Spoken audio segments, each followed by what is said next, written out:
Bonjour. Euh, Aujourd'hui, on va commencer par un nouveau chapitre, nombre décimaux, chapitre 6, nombre décimaux, page 90. Définition. Un nombre décimal est un nombre qui peut s'écrire sous forme de nombre avec virgule. Par exemple, on a ce nombre. Ce nombre possède une virgule. On peut s'appeler ce nombre décimal. Un nombre décimal a deux parties. Le partie avant la virgule s'appelle partie entière. La partie après la virgule s'appelle partie décimale. Observe l'exemple. On a cette fraction 2738 sur 100 est égal à 2000. Si on fait la décomposition en classe de nombre de 1738, on obtient 2000 plus 700 plus 30 plus 8 sur la dénominateur 100. On peut écrire sous ces formes 2000 sur 100 plus 700 sur 100 plus 30 sur 100 plus 8 sur 100. Si on fait une simplification, 2000 divise 100, où on peut diviser le numérateur et le dénominateur par 100, on obtient 20. Plus 700 sur 100, on peut diviser le numérateur et le dénominateur par 100, on obtient 7. Plus 30 et 100, on peut simplifier par 10, on obtient 3 sur 10. Et 8 sur 100 reste la même. On utilise un tableau de classe. On a 2738 sur 100 peut s'écrire dans un tableau comme suit. C'est la virgule. Après la virgule, avant la virgule, on a l'unité, dizaine, centaine. Après la virgule, premier chiffre après la virgule s'appelle dixième. Deuxième chiffre après la virgule s'appelle centième. Troisième chiffre après la virgule s'appelle millième et ainsi de suite. On a 20 dizaines, on met dans la case de dizaines. 7 unités, on met dans la case d'unité. On a 3 sur 10. 3 sur 10, quand le dénominateur est 10, donc 3 est dixième. C'est le premier chiffre après la virgule.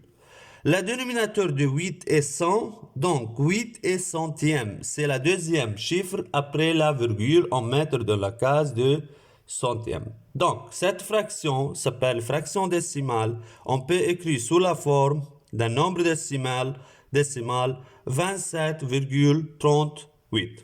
Comparaison. Comment faire comparaison de nombres décimales? Comparer des nombres décimaux consiste à comparer par ordre, dans l'ordre. Premièrement, on fait comparaison de parties entières. Ensuite, les dixièmes, les centièmes et à la fin les millièmes. Exemple, on a les deux nombres 31,64 et un autre nombre 21,64. Pour comparer ces deux nombres, on commence par la partie entière, c'est-à-dire par 31 et 21. 3 plus grand que 2.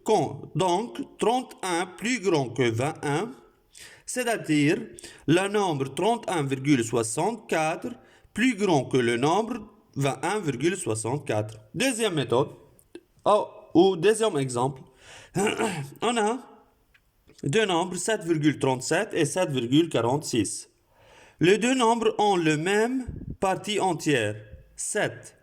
Donc, quand on a le même partie entière, on commence par les dixièmes. Le dixième ici est 3, le dixième ici est 4.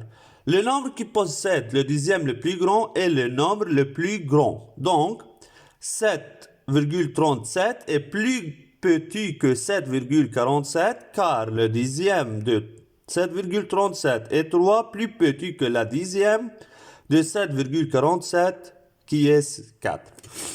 Troisième exemple, on a 831,389. Premier nombre, deuxième nombre, 831,388. Les parties entières sont les mêmes. On commence par les dixièmes. Le dixième ici est 3 et ici est 3. On le même dixième. Les centièmes. Les centièmes ici 8 et les centièmes ici 8. On compare les millièmes. Les millièmes ici 9 et ici 8. Donc, quand le millième de ce nombre est 9 plus grand de la millième de l'autre, donc on a 831,389 plus grand que 831,38. On a maintenant 40,1 peut s'écrire 40,10 ou 40,100. On peut mettre des zéros. Ces zéros s'appellent zéros inutiles. Ces zéros et ces zéros s'appellent zéros inutiles. 40,12. On peut écrire 40,120. 40,1200. On met des zéros inutiles. Pour comparer ces deux nombres, on met ce nombre doit être le même nombre de chiffres. On a ici 3 chiffres, ici on a 4 chiffres. Le même nombre de chiffres après la virgule. Ici on a un chiffre après la virgule, ici on a 2 chiffres après la virgule. On peut mettre 0. On met 0. Ce 0 est inutile, ne change pas la valeur des nombres. Et on commence ensuite par la comparaison. On a la même partie entière, 40 et 40, la même chiffre de dixième, 1 et 1, mais les centièmes, ici on a 0, ici on a 2, donc ce nombre est plus grand que le premier nombre. Donc 40,1 plus petit que 40,12.